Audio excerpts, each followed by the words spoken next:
All right, let's talk about solar.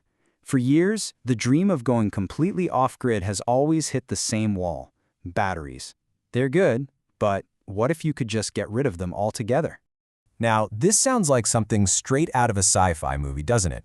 Imagine a solar panel on your roof that doesn't just make electricity. It actually creates its own storable fuel, right out of thin air and sunlight. That's the wild claim we're digging into. And the numbers they're throwing around are, well, pretty staggering.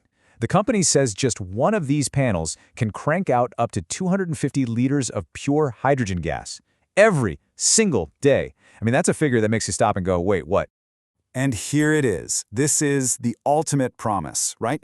We're not just talking about lowering your power bill. We're talking about total, complete energy freedom. A claim like that is, of course, a massive deal, but it also makes you wonder, is it for real? So where did this crazy idea even come from? Well, this wasn't just cooked up in a marketing meeting. Believe it or not, this thing has a serious scientific backstory. What's so cool about this is that it shows this is no overnight sensation. We're looking at a journey of more than a decade. It all started way back in 2011, with researchers in a lab literally trying to build an artificial leaf. And along the way, they had to solve these huge engineering puzzles, like how do you pull enough water moisture out of the air? Or how do you create the fuel without using super expensive metals? It's a classic story of moving from a university lab to a real-world product, and that takes some serious grit. Okay, so before we dive into exactly how this panel works, we really need to understand the problem it's trying to solve, because it's a headache that anyone with solar panels knows all too well. Yeah, it's the classic solar problem, right? You're making tons of power when the sun is beating down at noon, which is great. But what happens when the sun goes down? Or when you get a week of cloudy, miserable weather in the winter? All that potential energy is just gone, unless you can store it. And this, right here, this brings us to what some people call the holy grail of renewable energy: seasonal storage. Look, this isn't about saving your afternoon power for the evening. This is about taking all that extra energy you generate in, say, July, and putting it away for the dark, cold days of January. This is the one giant problem that our current home batteries, as good as they are, just aren't designed to handle.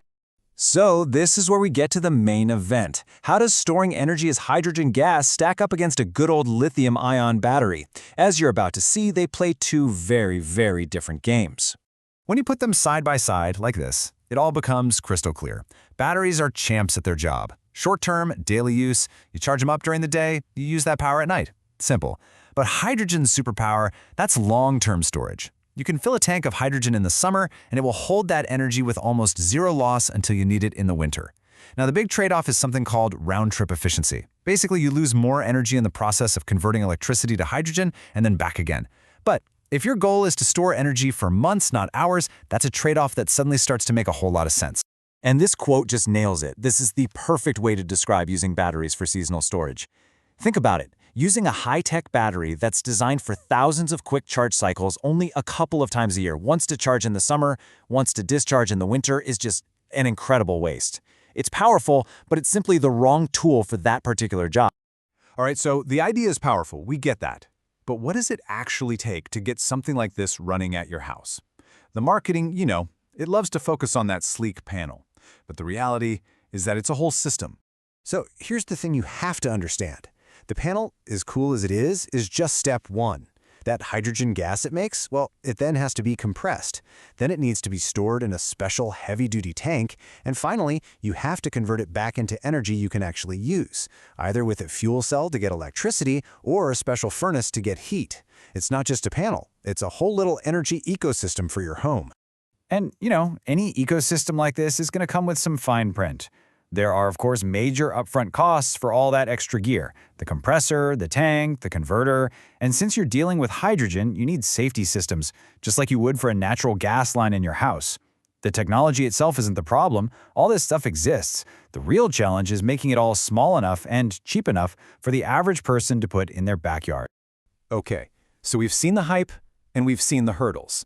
What's the final verdict here? Is this thing really a game changer, or is it more of a cool curiosity? Maybe the best way to think about this technology isn't as a replacement for batteries. It's more like a seasonal energy bank. It works slow and steady. All through the spring and summer, your panels are making these small, daily deposits of hydrogen fuel into your storage tank.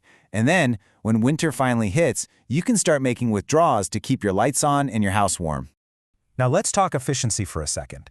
That 15% number for the hydrogen panel, it might sound kind of low compared to a standard solar panel that hits 20%, right?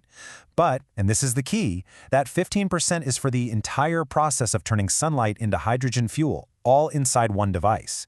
If you tried to do this with separate parts, a normal solar panel plus a separate machine to make hydrogen, your total efficiency would actually be lower. So that 15% for an all-in-one is actually really, really competitive.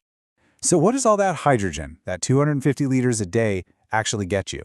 Well, by itself, one panel could cover about 7% of a typical home's energy use for the entire year. So no, it's not a magic bullet. But you put a few of these on your roof, and suddenly you could make a very serious dent in your reliance on the grid, especially during those long, dark winter months. In the end, this whole idea forces us to ask a really fascinating question. We all know the future of energy is bright, but could it also be a little bit gassy? This isn't trying to be a better battery. It's a whole new tool designed to solve that ancient problem. How do we get through the winter? And that, well, that's an idea worth watching.